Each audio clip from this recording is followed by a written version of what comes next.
నేటి ధ్యాన వాక్యము సామెతలు 15:23 సమయోచిత మాట ఎంత మనోహరము. ఇక్కడ దీనా అనే ఆమె తన పెద్ద కుమార్తె చిన్న కుమార్తెతో చాలా కఠినంగా మాట్లాడడం గమనించింది. అదేంటి పెద్ద పాప, నువ్వు చెల్లితో అలాగైనా మాట్లాడేది? అది ఎంత బాధపడుతుందో చూడు. చెల్లితోనే కాదు, అలా ఎవరితోనూ నువ్వు కఠినంగా మాట్లాడకూడదు. ఆమె తన కుమార్తెకు సమయోచితంగా ఎలా మాట్లాడాలో, ఇతరుల మనోభావాలను ఎలా తెలుసుకోవాలో ఆమెకు నేర్పిస్తుంది. ఇక్కడ సమయోచితం అంటే ఆ సమయాన్ని, ఆ పరిస్థితులను, అక్కడ ఉన్న సున్నితత్వాన్ని గ్రహించి ఎంతో ప్రేమగా, దయగా, సముచితమైన రీతిలో మాట్లాడగలగడం. దీనివల్ల ఇతరులు ఏ పరిస్థితుల్లో ఉన్నారో గ్రహించే నేర్పు, అలాగే దానికి తగ్గట్లుగా మాట్లాడడం మనము తెలుసుకోగలుగుతాము. అలాంటి వివేచన జ్ఞానము మనకి వస్తుంది.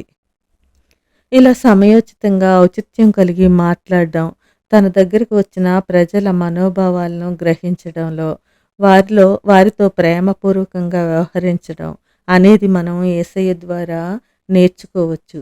దీనిలో ఆయనకు మించిన వారు లేరు. లూకాసు వార్త 7:36లో ఒక సంఘటన జరుగుతుంది. ఆ ఊర్లో ఉన్న పాపాత్మురాలైన ఒక స్త్రీ ఆయన దగ్గరకు వచ్చి తన మనోభావాలను మాటల్లో వ్యక్తం చేయదు. కానీ ఆమె చేసే పని ద్వారా చూపిస్తుంది. ఒక బుడ్డిలో అత్తరు తీసుకొని వచ్చి వెనుక తట్టు ఆయన పాదముల యొద్ద నిలువబడి ఏడ్చుచు కన్నీళ్లతో ఆయన పాదములను తడిపి తన తల వెంట్రుకలతో తుడిచి ఆయన పాదములను మృద్దు పెట్టుకొని ఆ అత్తరు వాటికి పూస్తుంది. ఆమె యొక్క ఆ యొక్క మనోబాధను, ఆ మనోవ్యధను యేసయ్య ఆమె చర్యల ద్వారా తెలుసుకుంటారు. కానీ ఆమె చేసిన ఆ పని సీమోను పైకి ఏమీ చెప్పలేదు గానీ, తన మనస్సులో ఈయన ప్రవక్త కదా, ఆమె పాపాత్మురాలు అని ఈయన తెలుసుకుంటారు కదా అని అనుకుంటాడు. సీమోను అనుకున్నది తప్పు అని యేసుక్రీస్తు వారు చాలా సున్నితంగా సీమోనుకు అర్థమయ్యేలా చెప్తారు. ఆయన ఒక ఉపమానంలో ఎక్కువ అప్పున్నవారు, తక్కువ అప్పున్నవారు అనే ఉపమానం చెప్పి సీమోను చేత ఆమె ఎందుకు అలా చేసిందో గ్రహించేలా చేస్తారు.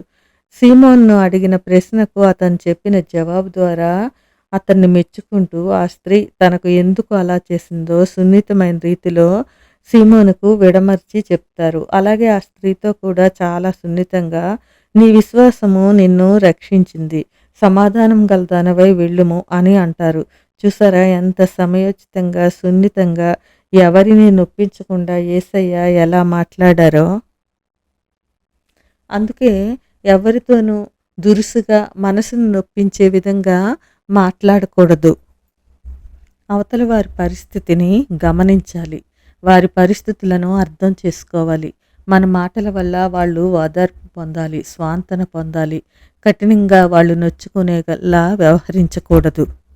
అందుకే సామెతలు 16:24లో ఇలా ఉంటుందండి. ఇంపైన మాటలు తేనెపట్టు వంటివి, అవి ప్రాణమునకు మధురమైనవి, ఎముకలకు ఆరోగ్యకరమైనవి అని. మనం ఎవరైనా దేవుని ఎరగని వారి దగ్గరికి వెళ్ళి దేవుని గురించి చెప్పాలనుకున్నామనుకోండి, వెళ్ళిన వెంటనే బైబిల్ గురించి, వాక్యం గురించి చెప్పేయకూడదు. ముందు వారిని గురించి తెలుసుకోవాలి. వారి యొక్క యోగక్షేమాలు అడగాలి. వారి పరిస్థితులను అర్థం చేసుకోవాలి. వాళ్ళకి ఆసక్తికరమైన విషయాలు ఏమున్నాయో తెలుసుకోవాలి. అప్పుడు అన్నీ తెలుసుకున్న మనం వాళ్ళని దేవుని గురించి మనం మాట్లాడవచ్చు. దేవుని గురించి వాళ్ళ అభిప్రాయం ఎలా ఉందో తెలుసుకోవచ్చు.